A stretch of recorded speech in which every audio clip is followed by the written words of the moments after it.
So right now we're testing this microphone. This one right here. Let's see how this works.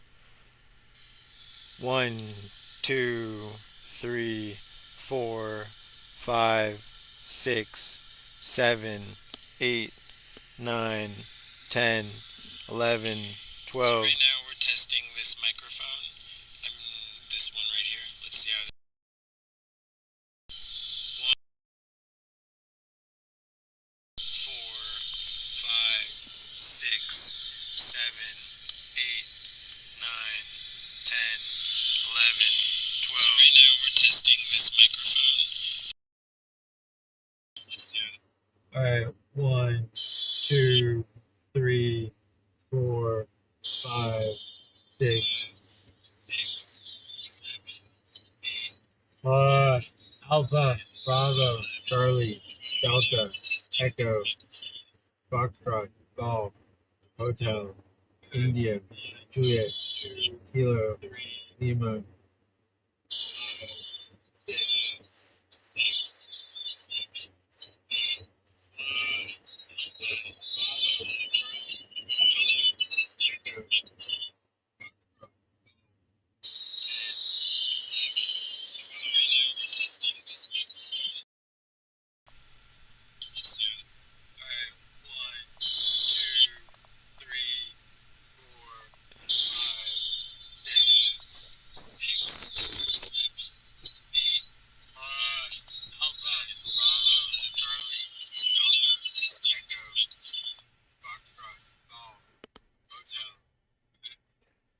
Okay, so my bet is this is noise canceling, noise suppression with the boom mic, and I bet this is going to be probably the best. Here's some quiet part. Oh my, wow. Oh, we're peaking. We peaked. This is noise canceling, noise suppression with the boom mic, and I bet this is going to be probably the best. Here's some quiet part. Oh my, wow. Oh, we're peaking. We peaked. This is noise canceling, noise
suppression.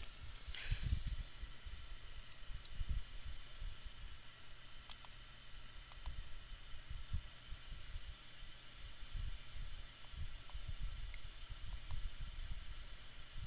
I'm in a weird preview mode that I've never seen before. I have scenes, so I can switch between scenes right now. I accidentally clicked a button, and now I'm in this like scene transition mode.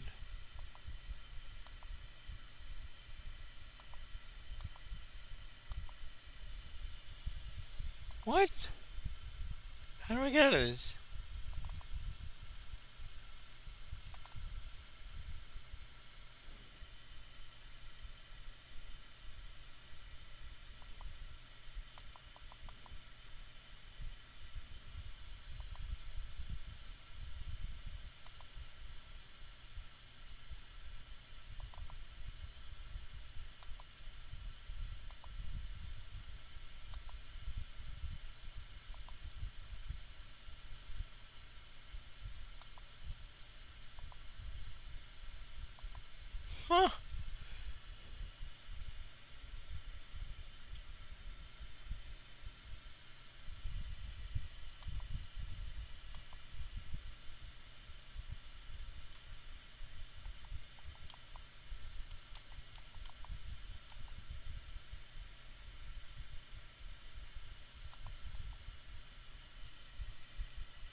You got me, man.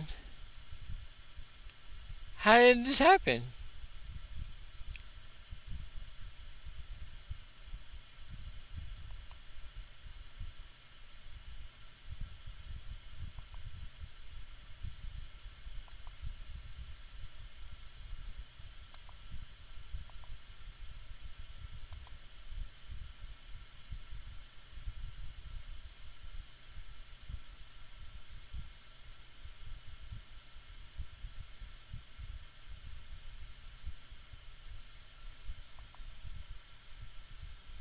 Whoa. You got me, man. I'm just sitting here wasting time on this, but it doesn't. How do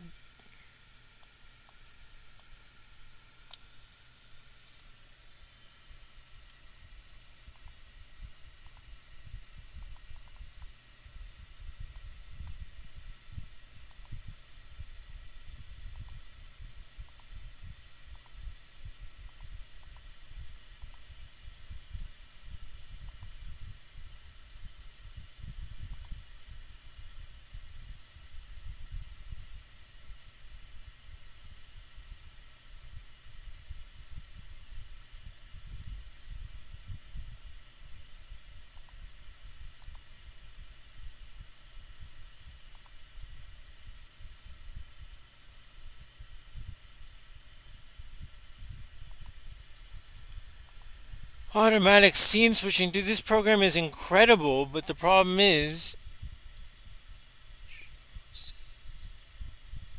dude, this is an amazing piece of software, but um, right now I can't. Well,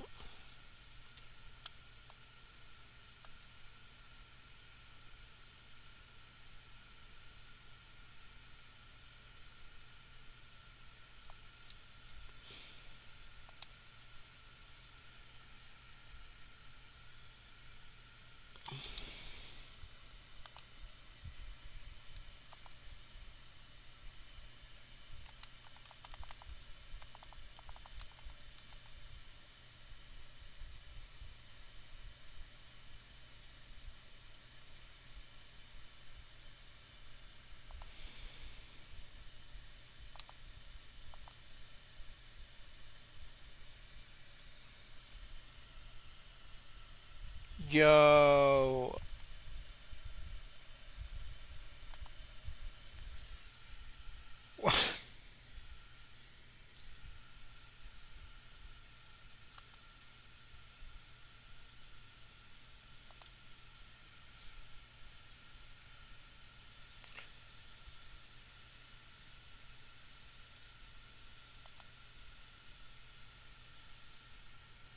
I guess I fixed that. What button is that? Studio mode? Studio mode. Well, that unlocks new trick. How to use this thing. Alright.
Okay.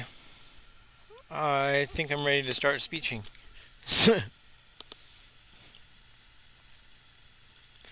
I have arrived in Ogden, Utah after following the Transcontinental Railroad east from Sacramento, mile zero, and across the Sierras, through Reno, through Elko, past the Great Salt Lake, and through Promontory Summit.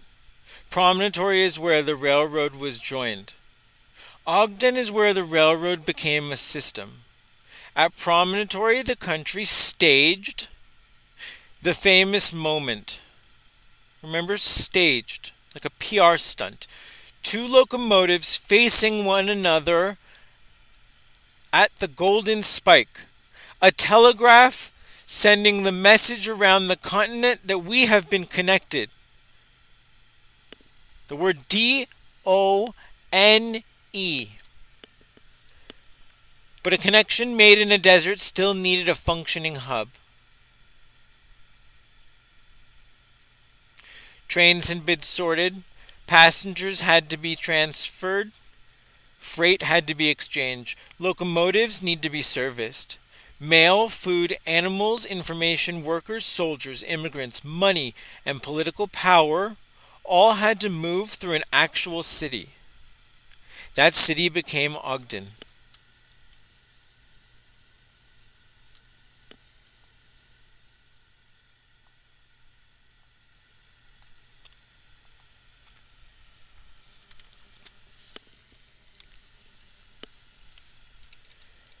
And the deeper I look, the more layers appear underneath the railroad. Before the railroad, there was the Northwestern Shoshone country. Then came fur trappers, competing empires, military service in the Mexican-American War, the telegraph, the railroad, immigrant neighborhoods, hotels, and warehouses, military depots, highways and airports. And now, F-35s flying overhead.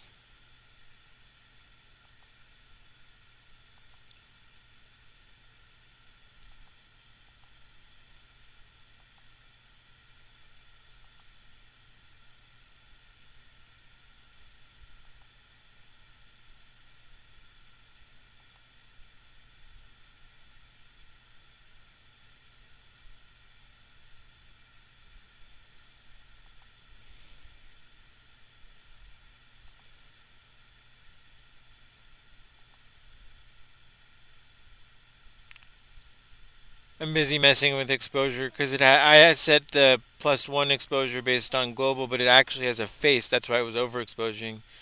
Normally I'm driving like this and it's not face tracking. Let's go 2 stops. Alright, there's 2 stops. Okay. I drove into town today and saw an F-35 above me, along with civilian propeller aircraft. That is not separate from the railroad story. It is another generation of the same regional function: transportation, maintenance, logistics, communications, national defense, and the movement of people and machines across enormous distances. I also came through Logan and Cache Valley, then down the interstate into the extraordinary geographic funnel between the Wasatch Mountains and the Great Salt Lake. You can visibly see why infrastructure concentrates here. First of all, Logan and Cache Valley is stunning. It reminds me almost of the Central Valley and the west side of the Sierras. It's just beautiful.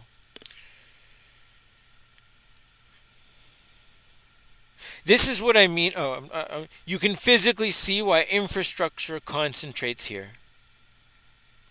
This is what I mean by President's School. I'm not simply driving to famous monuments, taking a photograph and leaving. I'm wandering. I'm reading the plaques. I'm following unfamiliar names. I'm scanning hidden QR codes. I am discovering connections I didn't know I was looking for.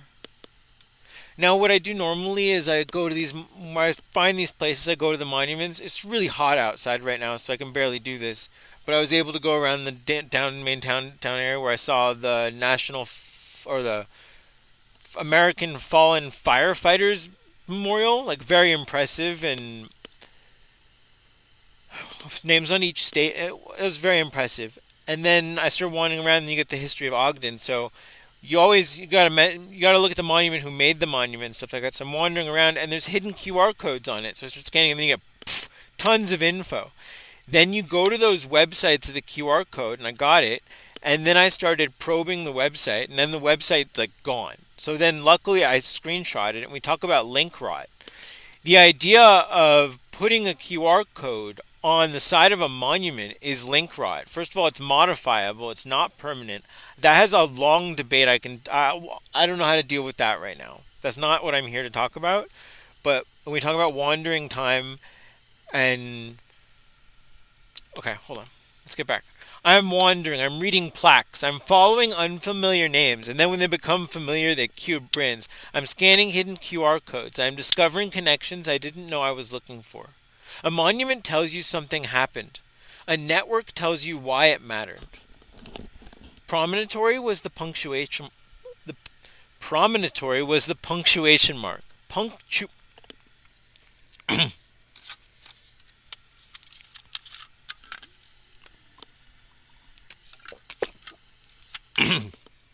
Where you give speeches, you should drink some water.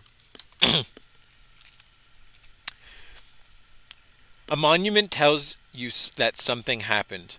A network tells you why it mattered. Promontory was the punctuation mark. Ogden became the sentence.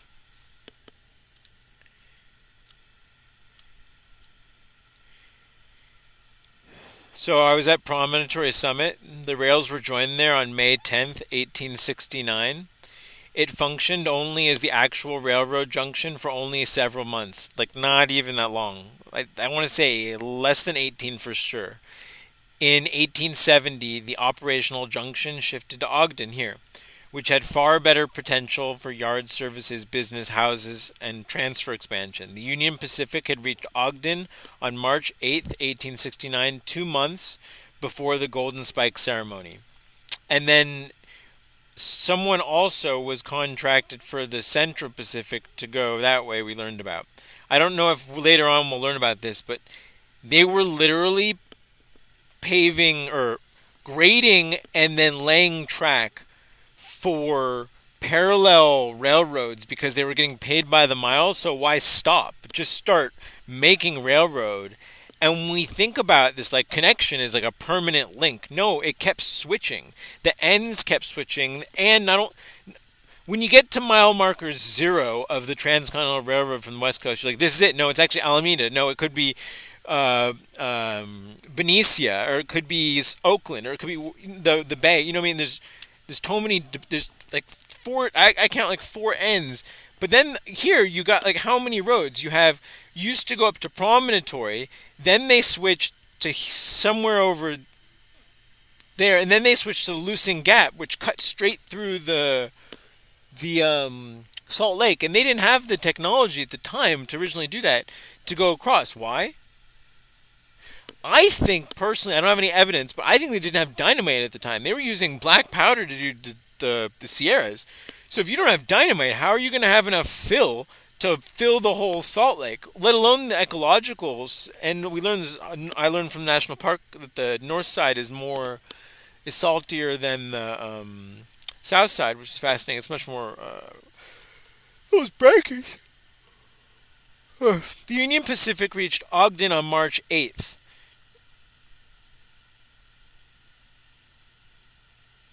March, April, May. 2 months for it gives you a powerful distinction. Promontory proved that lines could meet. Ogden had to prove that the resulting network could work. They just had to need a photo op. They needed pick a place for a photo op. Why there? I have no idea. It's probably a good question. Promontory is a node with a tremendous symbolic meaning. Can I do 2x? That's 2x. Huh. I learned another hand gesture in the software. Okay. The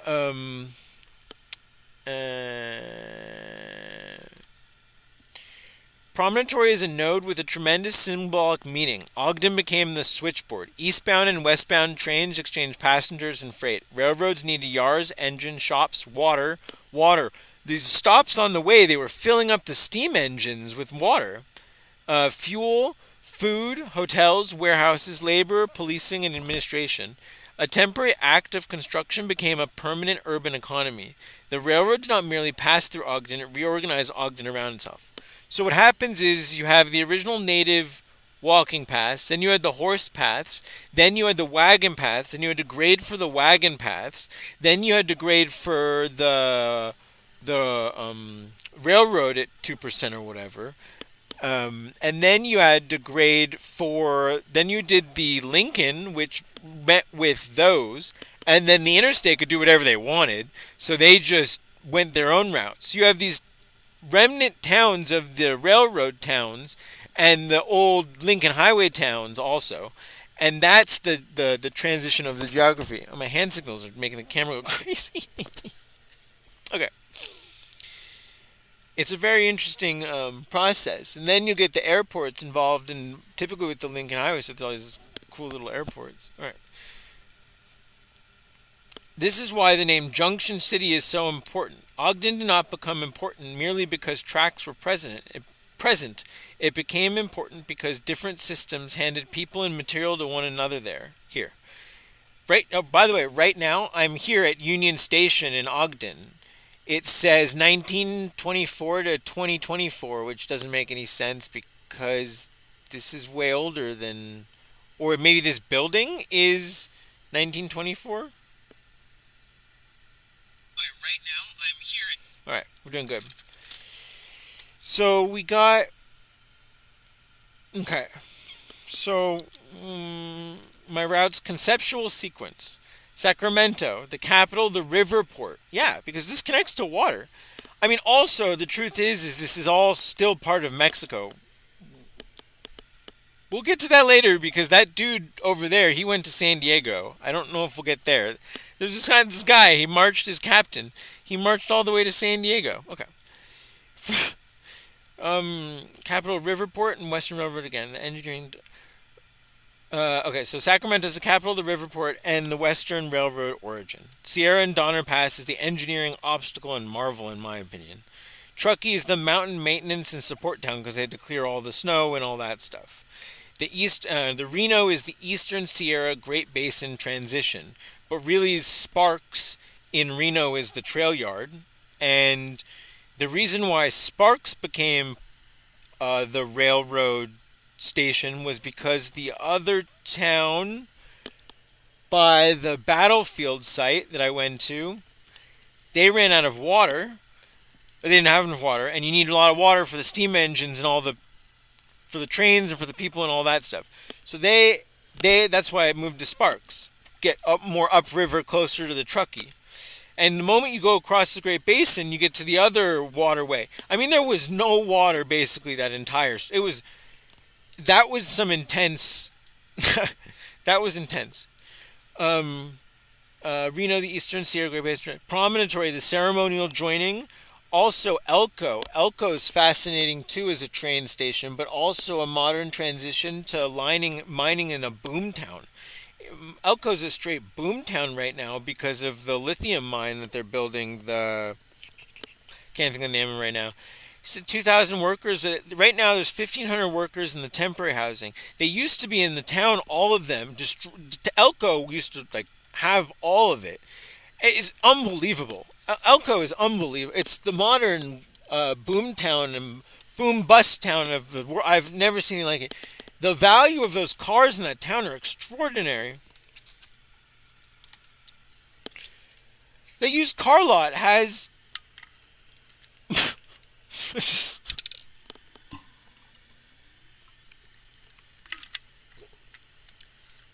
and that company that built the temporary housing. I mean, oh man, I keep going on. Elko is fascinating. All right, so you get to Elko, and then I go stay in Logan. I stayed in Logan last night, beautiful Logan, and then came down here to Ogden, Continental's railroad operating hub.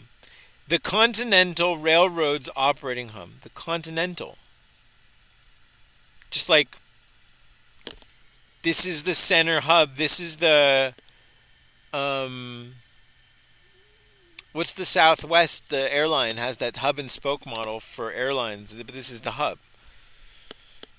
I guess this is the center hub. Salt Lake. Yeah, there's more north. Would you? So if you're coming, yeah. I mean, wow.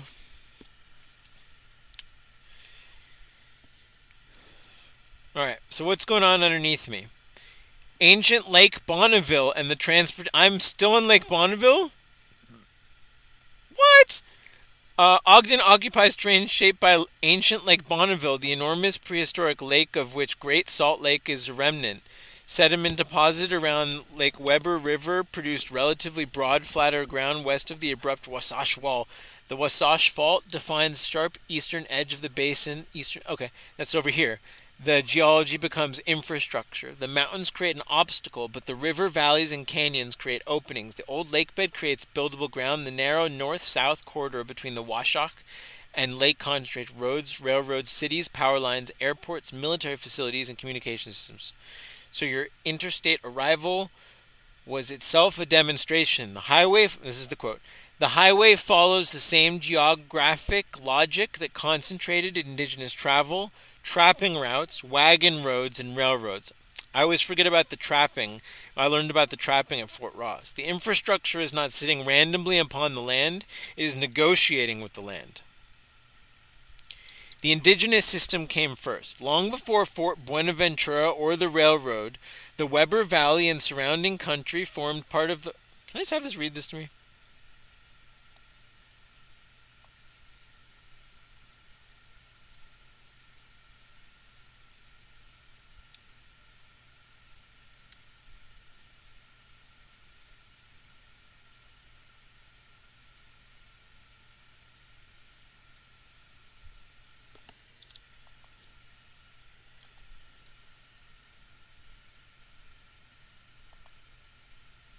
The indigenous system came first long before Fort Buenaventura or the railroad. The Weber Valley and surrounding country formed part of the homeland of Northwestern Shoshone peoples. Historical labels sometimes called local people Weber Utes, but tribal and historical accounts identify them as Shoshone. Cache Valley, which you just traveled through near Logan, was also part of this larger Shoshone world. This matters because the conventional Ogden story can begin too late. White trapper arrives, fort is built, Mormons purchase it, railroad arrives, city grows. The fuller version begins with an existing system of seasonal movement, food gathering, hunting, waterways, camps, relationships and territorial knowledge, forts, farms, property boundaries and rail corridors then imposed a different geography upon that living landscape. The nearby Bear River Massacre, on January 29, 1863, occurred north of today's Utah-Idaho line near Preston. Northwestern Shoshone accounts estimate roughly 350 Shoshone people were killed. It belongs in the same regional history because it shows the violence surrounding settler expansion, military power, land seizure and the disruption of indigenous food systems before the railroad was completed. The railroad then accelerated settlement and increased pressure on remaining Shoshone lands and resources. Fort Buenaventura, where several empires meet. The fort you visited is Fort Buenaventura, not Fort San Buenaventura. It was established around 1845 to 1846 by the mountain man Miles Goodyear near the confluence of the Weber and Ogden rivers. It is commonly described as the first permanent settlement established by people of European descent in what became Utah, not the first settlement or occupation of the land. The name places you inside a complicated map. At different moments, the region was understood through indigenous territorial systems, Spanish imperial claims, Mexican sovereignty after Mexican independence, British and Canadian for trade activity, American trappers and emigrants, Latter-day Saint settlement, U.S. military and territorial government, corporate railroad control. Ogden itself was named for Peter Skene Ogden, a Hudson's Bay Company for trade figure who explored and trapped in the broader region during the 1820s. Historical accounts indicate he may not have visited the exact future city site bearing his name. That is an excellent President School observation. A city can carry the name of someone whose relationship to the actual location is indirect, because maps, reports and institutional memory assign names differently than people living on the land do. Your Ventura connection, the similarity you noticed is real linguistically. The Utah fort is Buenaventura, Ventura. California's formal historic name is San Buenaventura, derived from Saint Bonaventure. You attended Brooks Institute in Ventura. There is no clear direct institutional connection between the fort and the California city, but the shared Spanish religious and geographic naming vocabulary lets your own journey create a meaningful personal bridge. You can say on camera, I went to film school in San Buenaventura, and now President School has led me to Fort Buenaventura. The names rhyme historically even though the places developed separately. Mexico, the Mormon Battalion and the purchase of the fort. Your basic connection is right, but it benefits from one important correction. Approximately 500 Latter-day Saint volunteers joined the U.S. Army during the Mexican-American War as the Mormon Battalion. They made an extraordinary march of nearly 2,000 miles toward California and constructed or improved a practical wagon route across the Southwest, commonly associated with Cook's Wagon Road. However, it would be too strong to say that the battalion itself won the Mexican War. Major fighting in California had effectively concluded before it reached San Diego on January 29, 1847. The battalion's importance was primarily its march, road construction, garrison duty, occupation work and the transportation corridor it helped establish, not decisive battlefield victories. So the Mormon Pass or road you are recalling is most likely Cook's Wagon Road, later incorporated into broader Southern emigrant and Mormon travel routes. The direct Ogden connection is excellent. Captain James Brown, a Mormon Battalion veteran, purchased Fort Buenaventura and the surrounding claim from Miles Goodyear in November 1847. For approximately $1,950 in gold coins. That produces a remarkable chain. Mexican-American War Mormon Battalion service military movement and compensation James Brown's purchasing power acquisition of Fort Buenaventura Latter-day Saint settlement around Ogden eventual railroad hub. In other words, Mexican war history is not merely something mentioned on an Ogden plaque. It fed directly into who could acquire land and establish control here. There is an additional contradiction worth voicing. The first Latter-day Saint pioneers entered the Salt Lake Valley in July 1847, when the territory was still formally claimed by Mexico. The Treaty of Guadalupe Hidalgo transferred it to the United States in 1848. So Utah's familiar pioneer story sits inside an unfinished international war and a rapidly changing national border. Ogden Union Station itself, the present Union Station, was completed in 1924. After the previous station was badly damaged by fire in 1923, the building is generally described as Spanish colonial revival and was designed by the prominent father and son architectural team John and Donald Parkinson. That architecture adds another layer. A railroad station in the Intermountain West uses a romanticized Spanish architectural vocabulary while standing near a fort carrying a Spanish name, on land that had passed from Mexican to American sovereignty. The building is not the original 1869 railroad station. That matters because a transportation hub is continually rebuilt as capacity, technology, fire safety, passenger expectations and civic identity change. The museum organization began operating at Union Station in 1978, and the railroad collection received designation as the Utah State Railroad Museum in 1988. Inside the complex are several histories that at first seem separate but really belong together. Railroads and locomotives, Browning firearms and invention, historic automobiles, local urban development, labor and migration, military and industrial technology. They are all technologies for projecting human action across distance. Historic 25th Street. The human operating system turned from the station and look east along historic 25th Street. The physical orientation tells the story. The city presents itself to the station. The street developed to serve people moving through the rail hub. Hotels, restaurants, saloons, shops, entertainment, lodging and services gathered near the place where passengers and workers arrived. Ogden's official digital history project now includes tour concerning Black Railroad porters and waiters, the Roaring Twenties, Browning, education and the station building itself. During the 1940s, official local history material describes roughly 119 passenger trains per day passing through the station. Another local historical account says that on especially busy wartime days, regular and special train movements could reach approximately 150. That volume explains the street better than stories about vice alone.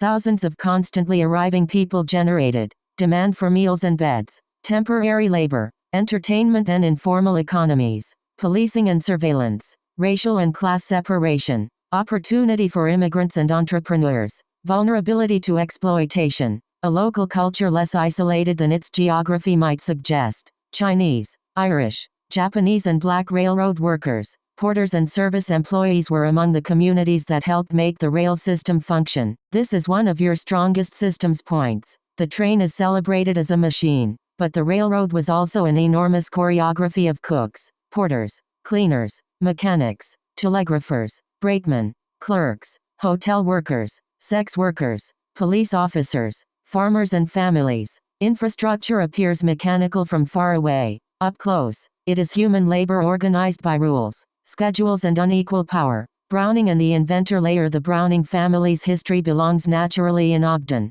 Jonathan Browning and his sons, including John Moses Browning and Matthew Browning, operated as gunsmiths, manufacturers and inventors here. For your own inventor identity, this is a useful stop because it shows the difference between an invention and an innovation system. An inventor requires a workshop, raw materials, precision tools, skilled labor, patent and licensing structures, manufacturers capable of scaling a mechanism, transportation capable of distributing it, military or commercial customers, feedback from actual use. The railroad helped make inland invention industrially relevant. A clever mechanism in isolation is one thing. A mechanism connected to factories, contracts, freight lines and national institutions becomes a transformative technology. That is also a darker reminder. Technical brilliance and social benefit are not identical. A President's School analysis asks not only does it work, but also who controls it, who profits, who bears the risk,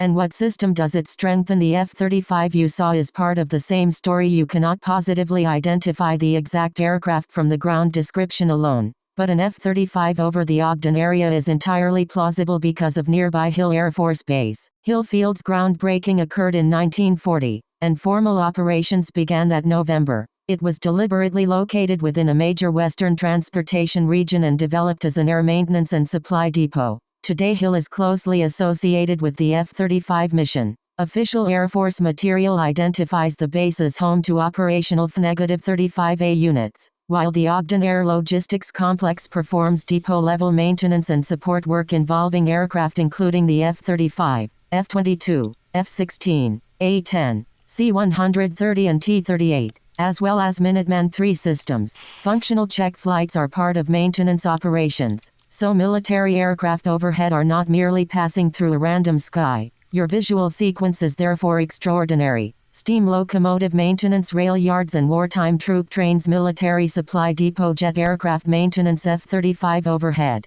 The underlying regional function persists even as the machine changes. The civilian propeller planes may have been using Ogden-Hinckley Airport or another nearby aviation facility. Ogden-Hinckley supports a mixture of general aviation, charter, cargo and limited commercial activity, though the particular aircraft you saw cannot be assigned confidently without tracking data. A good live line. Ogden used to hear the exhaust of locomotives being tested. Today it hears jet engines from aircraft being maintained nearby. Different century, same logistical region. The 10-layer Ogden stack. This is the fullest way to connect it to your ongoing infrastructure analysis. 1. Geology: Lake Bonneville sediments, the Wasatch Front, rivers, mountain gaps and a constrained travel corridor. 2. Indigenous geography: Northwestern Shoshone homelands, seasonal mobility, food systems and trade routes that predate mapped streets and property lines. 3. Imperial geography: Spanish and Mexican claims, British fur interests, American trappers and shifting international borders. 4. Fort and settlement: Miles Goodyear's Fort Buenaventura, followed by James Brown's purchase and expanding Latter-day Saint settlement. 5. Military roads and migration: the Mormon Battalion, Cook's Wagon Road, wagon travel and the movement of settlers through territories still being contested. 6. Rail and telegraph: the Transcontinental line compresses travel and information time. Ogden becomes the practical junction after Promontory 7. Urban and labor infrastructure: Union Station, 25th Street, hotels, immigrant communities, porters, shops, vice districts, policing, freight yards and stock yards. 8. Industrial and military production: Browning inventions, wartime rail traffic, Hillfield and the Ogden Defense Maintenance Economy. 9. Highway and aerospace infrastructure: interstate travel, airports, military flight corridors and advanced aircraft maintenance. 10. Digital infrastructure: QR codes, smartphones, online archives, GPS, Starlink and your live stream. You are standing within a physical transportation monument while transmitting the experience through orbital communications infrastructure. That final layer is not just documentation, it changes who can participate. At Promontory in 1869, the result was announced by telegraph. You are now following that same route while carrying a moving television studio, satellite uplink, archive, map, library and public forum. The station is becoming infrastructure again. Union Station is not merely being preserved as a dead relic. Ogden's current planning documents envision the surrounding district as a mixed-use, transit-oriented neighborhood with new streets, utilities, pedestrian and bicycle connections, accessibility improvements, stormwater systems and closer integration among front-runner commuter rail, buses and the historic station. Plans have also considered relocating the current front-runner platform closer to the station building. That raises exactly the kind of policy questions you study. Will redevelopment preserve history or package it as decoration? Will housing be attainable to existing residents? Will the historic station become useful transportation infrastructure again? Will disabled people be able to move continuously from train to bus to street to building? Will the district serve travelers, residents and workers, or primarily real estate investors? Can the city restore the station's role as a civic front door without recreating the racial, economic and policing injustices of the older district? A museum says, this mattered. A functioning transit hub says, this still matters.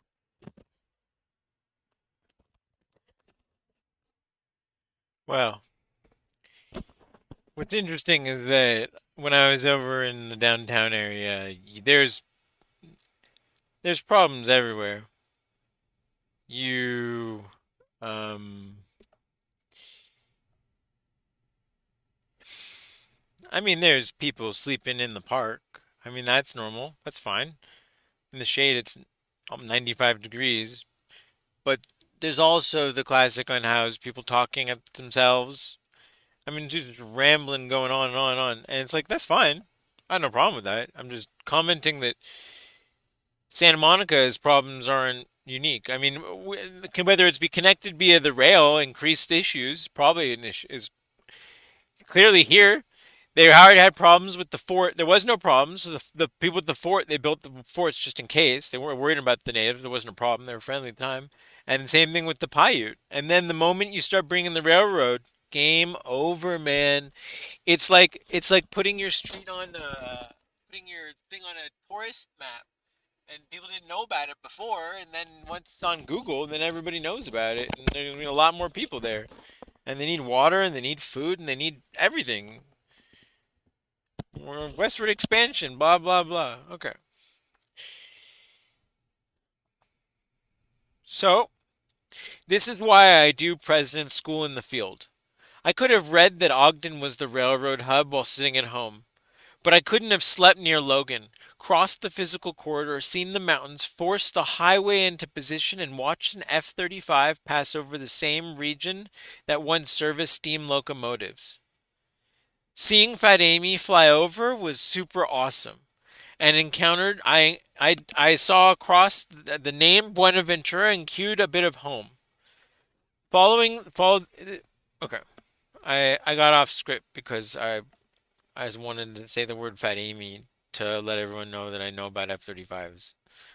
And then you're facing a situation. Okay, I stand here facing the station that is simultaneously a monument, a museum, a car charging station, and a possible future transit center. Wandering is not the absence of a curriculum. Wandering is how the curriculum reveals connections that no single institution thought to put in the same chapter.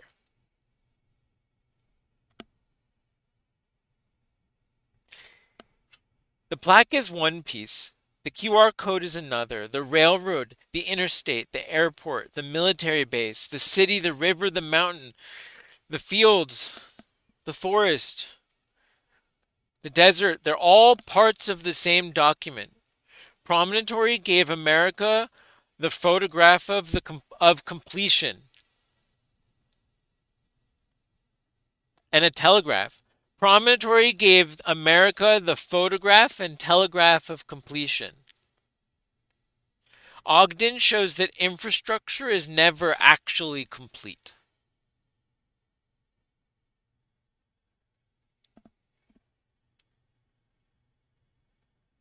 Yeah, I guess. I mean, even Los Angeles, the pipe busted from 19 something, 1920 on Sunset Boulevard. And you look at the steel that like made the pipe and you're like, that is some old manufacturing techniques. Like that's what I see in the from the hydraulic mining stuff up here. I'm just saying, the wild, wild west.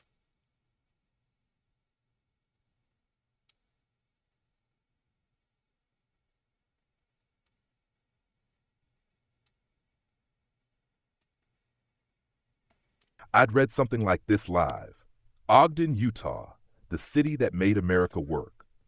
When most Americans think about the Transcontinental Railroad, they think of one place, Promontory Summit. They picture the Golden Spike, two locomotives facing one another, and a single photograph representing the completion of one of the greatest engineering achievements in history. But that photograph tells only the beginning of the story. The railroad was joined at Promontory. America's transportation system was built in Ogden. Promontory was a ceremony. Ogden became the operating system. As I have traveled east from Sacramento, through the Sierra Nevada, over Donner Pass, into Nevada, across the Great Basin, and finally into Utah, I have realized something that no classroom could have taught me. Infrastructure is not a collection of monuments. It is a living network. Every mountain, river, fort, town, rail yard, airport, military base, and highway is another layer of a much larger machine. Ogden may be one of the greatest examples of that idea anywhere in America.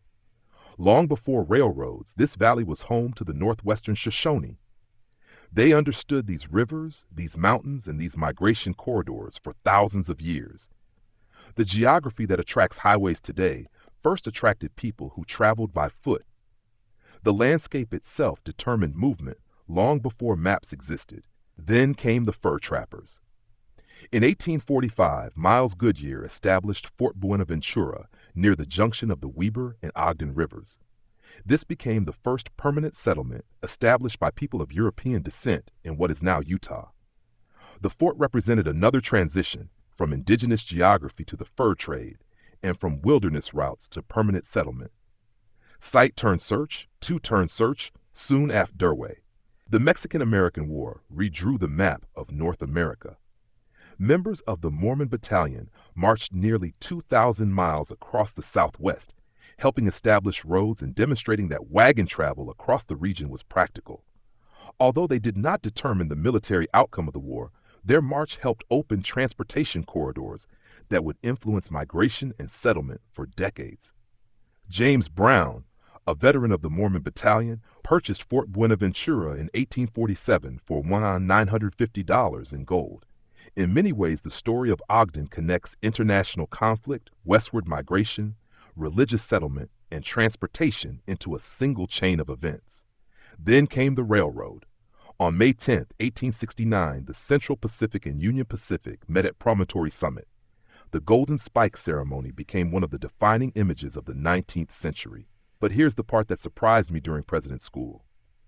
Within a short time, the operational junction shifted to Ogden. Why? Because railroads are not just tracks. They require repair shops, switching yards, telegraph offices, warehouses, hotels, restaurants, water, coal, maintenance crews, mechanics, engineers, freight handlers, schedules, banking, insurance, and thousands of workers. Promontory could celebrate the connection. Ogden could sustain it. For decades, people said, you can't go anywhere without coming to Ogden. That wasn't a slogan. It was almost literally true. Eventually, 9 different rail systems operated through this city.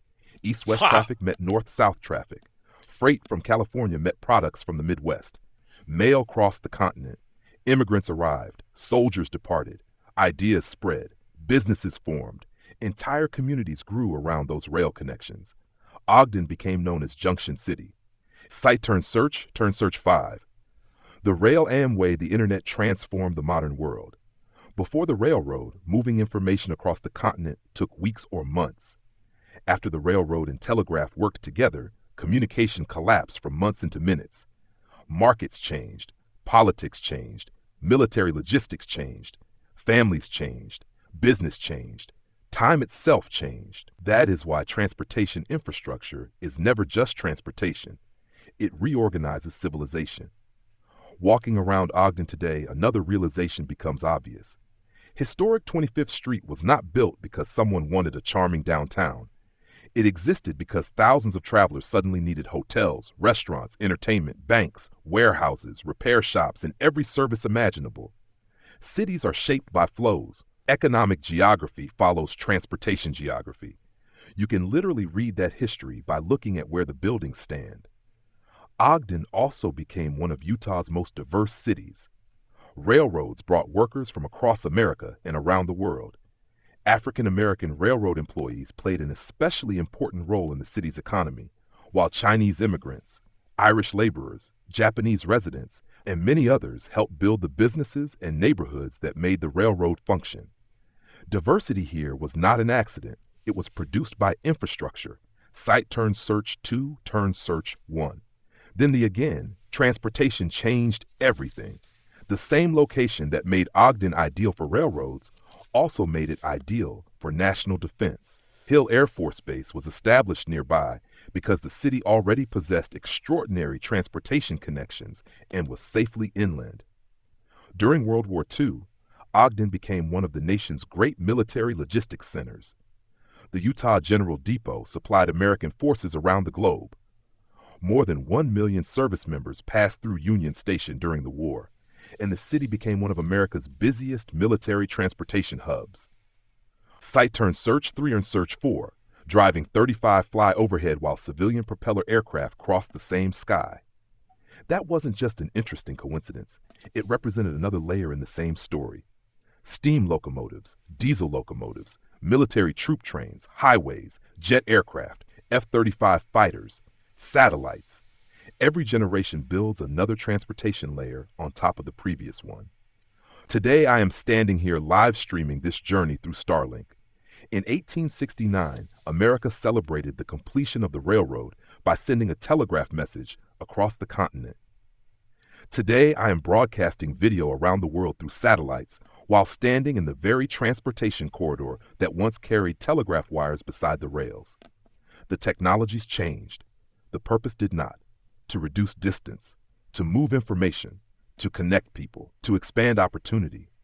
President School has taught me something I never fully appreciated before. History is not a sequence of isolated events. History is stacked infrastructure. Geology determines rivers. Rivers influence indigenous travel. Travel routes influence forts. Forts influence settlement. Settlement influences railroads. Railroads influence cities. Cities influence military bases. Military bases influence aerospace industries. Fiber optics and satellites follow many of the same transportation corridors established generations earlier. Each generation inherits a network it did not build. Then it modifies it for the next generation. That may be the greatest lesson Ogden offers America. Infrastructure is never finished. It evolves. Union Station itself demonstrates this perfectly. The original station opened after the Transcontinental Railroad. It was replaced as traffic expanded. The second station burned. The current Spanish Colonial Revival Station opened in 1924. Today it serves as museums preserving the very history that built the nation, while the surrounding district is again being planned as a modern transportation center for future generations. Site Turn Search Zert Turn Search 1, a great individual monument. It is measured by how well all of its systems connect. Roads, railroads, airports, water, electricity, communications, education, healthcare, government. Every one of them is another form of infrastructure. Standing here in Ogden, I understand something I did not understand when this journey began in Sacramento. The Golden Spike completed a railroad. Ogden demonstrated how to operate a nation. That is why this city matters. Not because it was the end of construction, but because it became the beginning of connection. And that is ultimately what President School is about. Not memorizing dates, not collecting monuments, but learning how systems actually work. By walking through them, asking questions, reading plaques, scanning QR codes, talking to people, and discovering that every place in America is connected to every other place in ways that are far deeper than a map can show. Ogden reminds us that the strength of a nation is not found at the edges. It is found at the junctions, and few junctions have shaped the United States more than this one. This report should take about 15 to 20 minutes to read aloud at a measured pace, and is structured to build from geography to history to infrastructure to your broader President School framework.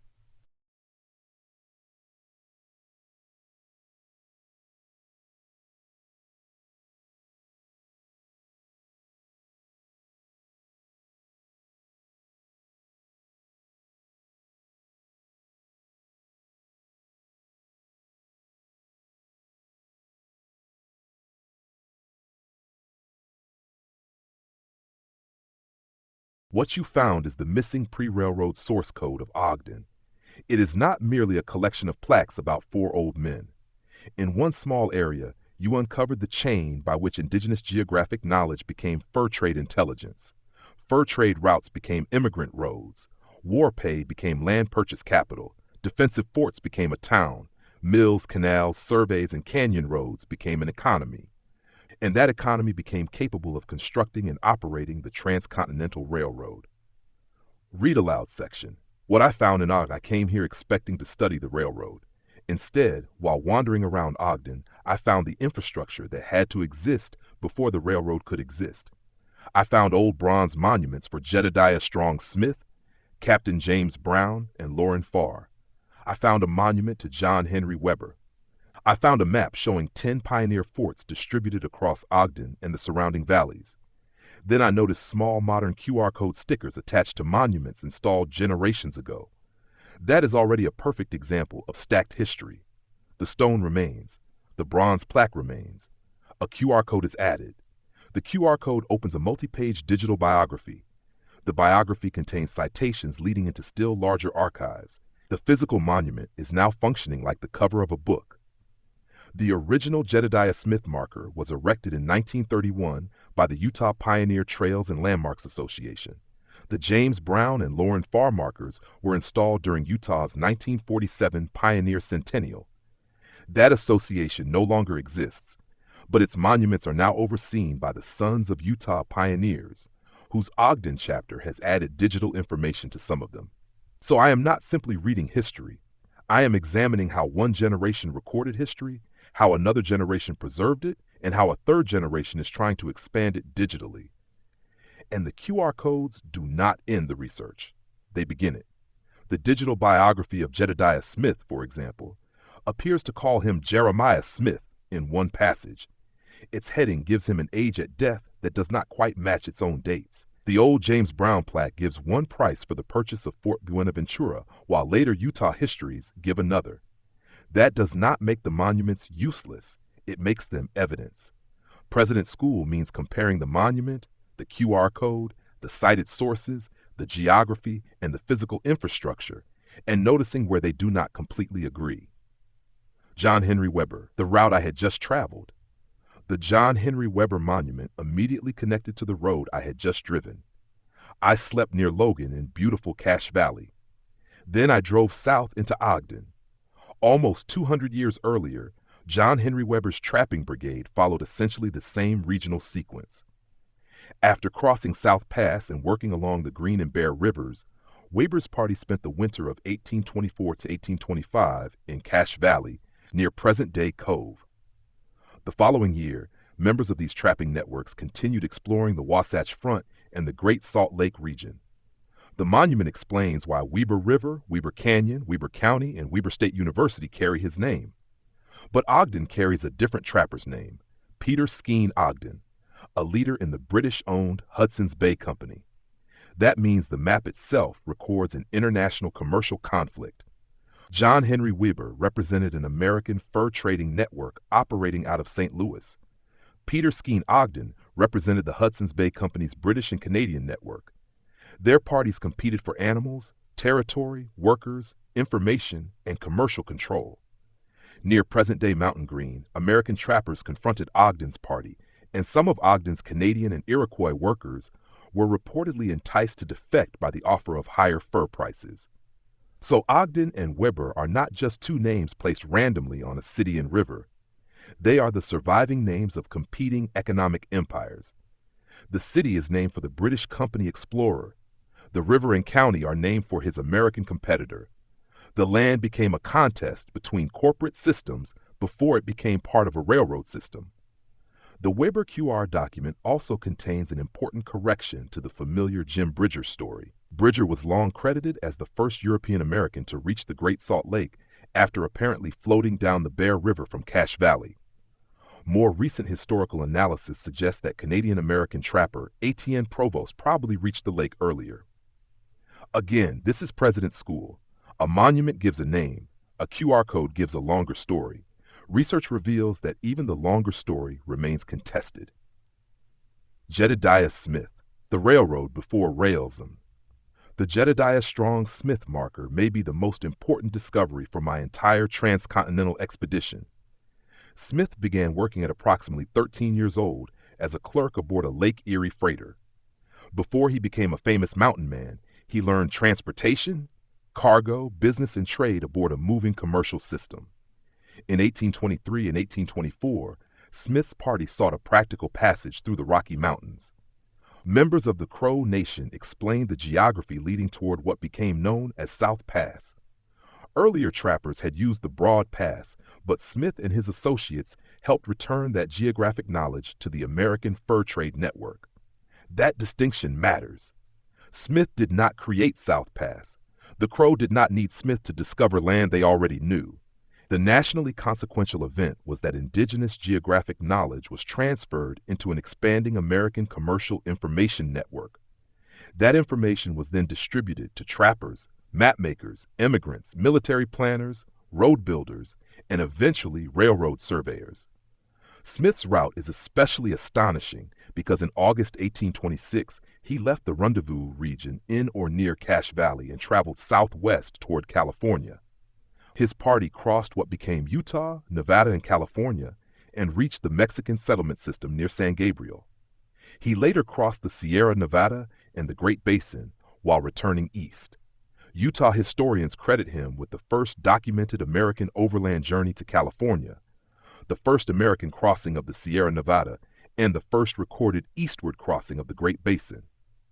Those claims must be understood as Anglo-American documentary firsts, not as the first human journeys across lands traveled by native peoples for generations. The bronze plaque says that his route from this region towards Southern California was later followed substantially by the main highway to Los Angeles. That means the interstate corridor did not begin with automobiles. The road sits on top of an exploratory route. The exploratory route depended on Those are the older native signs. geography. The railroad then connected and accelerated many of the same continental movements. The interstate accelerated them again. I had traveled from California across the Sierra Nevada and the Great Basin into Ogden. At this monument, I discovered a man who had attempted a version of that journey in the opposite direction in 1826, without a highway, railroad, telegraph, GPS, weather forecast, internal combustion engine, or Starlink. But Smith's story is also a story about borders. California was then governed by Mexico. Mexican officials were suspicious that Smith and his heavily armed American